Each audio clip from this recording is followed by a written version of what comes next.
They say the forest never sleeps, and sometimes something inside it watches. Our story begins in the deep woods of upstate New York, where the air feels heavier, colder, and the night stretches longer than it should. There, hidden among trees older than any living memory, dwells something people only talk about in whispers, a figure no one dares to name too loudly. They call it the Rake. According to scattered reports dating back decades, the Rake is no ordinary creature. It's described as humanoid, but wrong. Its skin pale as old bone. Its limbs, long, distorted, bending at angles no human could survive. Eyes like deep wells of blackness that reflect no light, and claws, long enough to reach across a room before you even realize you're not alone. It never speaks. It doesn't need to. Victims say the silence around it is louder than a scream, the kind of silence that seeps into your spine and keeps your lungs from moving. Many only see it once, in the dead of night, standing at the foot of their bed, watching, waiting. Our first encounter comes from a park ranger's body cam footage captured just before sunrise. The footage starts normally, routine patrol, forest sounds, static crackling through the mic. But around the 17-minute mark, something shifts. Birds stop chirping. The wind dies. The only sound is his breath. And then a shadow darts behind the trees. The camera catches a figure crouched low in the brush, staring directly into the lens. Two unblinking black eyes, a distorted face, then static. When the footage resumes, the ranger is running, breath ragged, whispering, "It was watching me the whole time."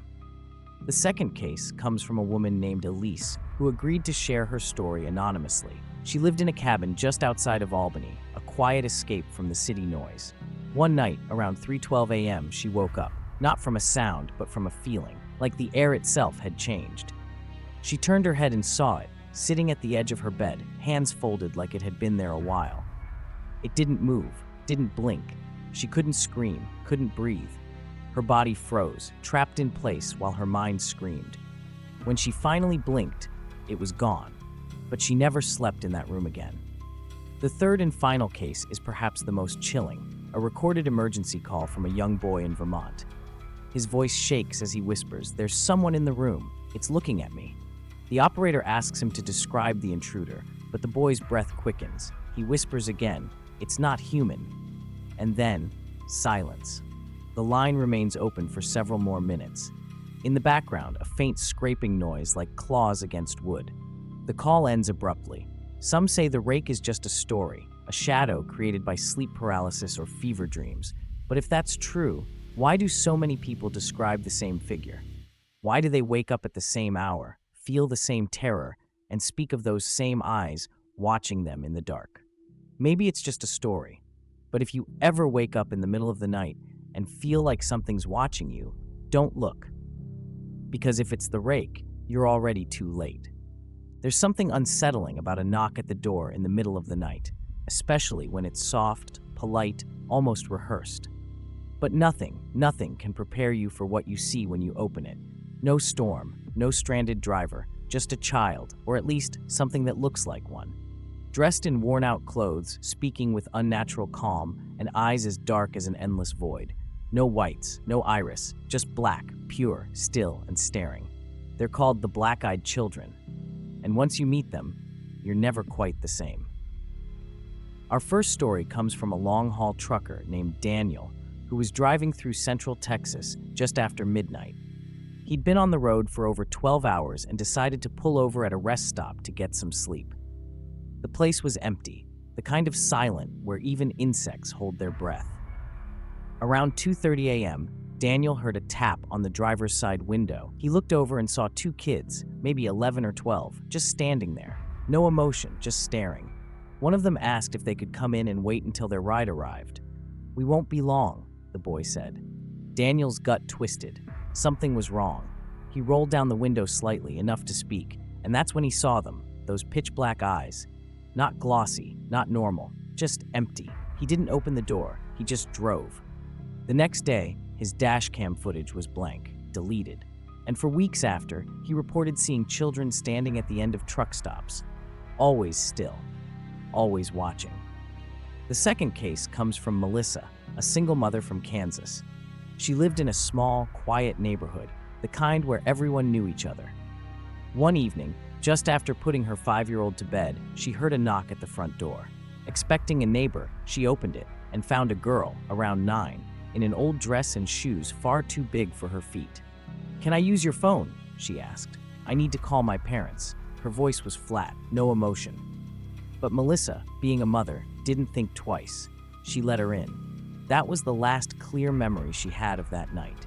She woke up hours later, sitting on the couch, the front door wide open, the girl gone.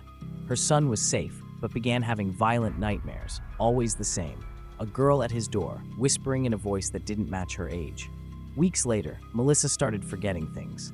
Dates, events, then faces. To this day, she says there are whole days she doesn't remember, just shadows and whispers in her hallway. The final account is caught on surveillance footage from a 24-hour gas station in Oklahoma. The overnight clerk, who had worked the graveyard shift for years, reported something that still shakes him.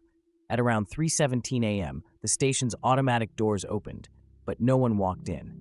Then, 2 figures appeared in the frame, children.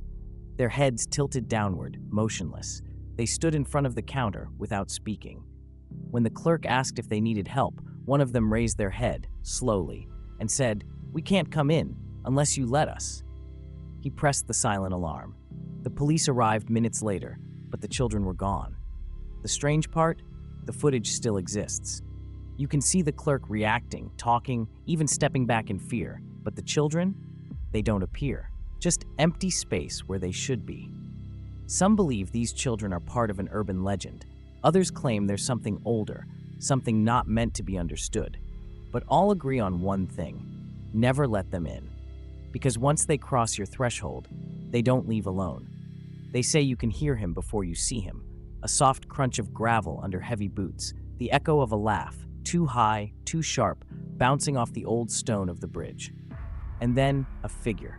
Standing in the dark, dressed in a filthy rabbit costume, holding an axe as if he's been waiting for you all along.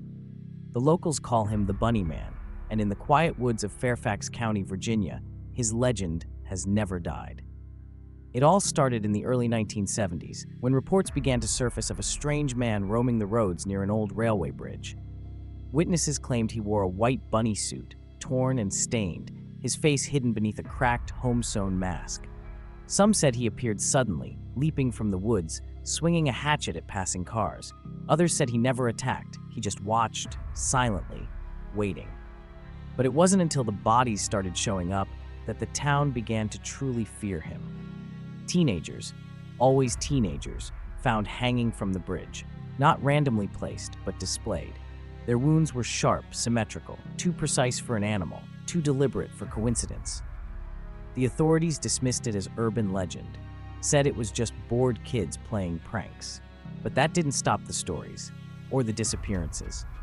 According to local lore, the Bunny Man was once an inmate at a nearby psychiatric facility, one that mysteriously burned down in the late 1800s. Most of the patients were relocated, but not all of them were accounted for.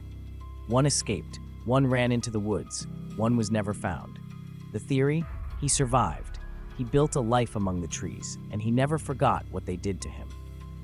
Some say he began targeting young people out of revenge, for a past no one remembers, but he could never forget. The bridge, now famously called Bunny Man Bridge, sits at the heart of the myth. Narrow, crumbling, choked with vines. By day, it's just another relic from the past. But by night, especially on Halloween, it changes. Every year, thrill seekers make the pilgrimage, daring each other to stand beneath it at midnight. Most walk away with just goosebumps, but not all. One group of friends claims they heard footsteps approaching, slow, heavy, rhythmic, then laughter, twisted, playful, inhuman, a flash of white behind the trees. They ran, but one of them tripped. When they turned around, he was gone. They found him 2 hours later, dazed and bleeding, with a single word carved into the side of his van: run. And then there's the video, taken on a phone, shaky and dark, never officially released. It shows 2 teenagers under the bridge, whispering nervously. One dares the other to call out his name. The second kid laughs and yells, "Hey, Bunny Man." There's a pause. Then, from the tunnel's pitch-black mouth, comes a sound, metal on stone, then running. The camera drops. The feed cuts to black. Is it just a story? An old folktale twisted through the decades? Maybe. But no one who visits that bridge at night ever forgets what they felt.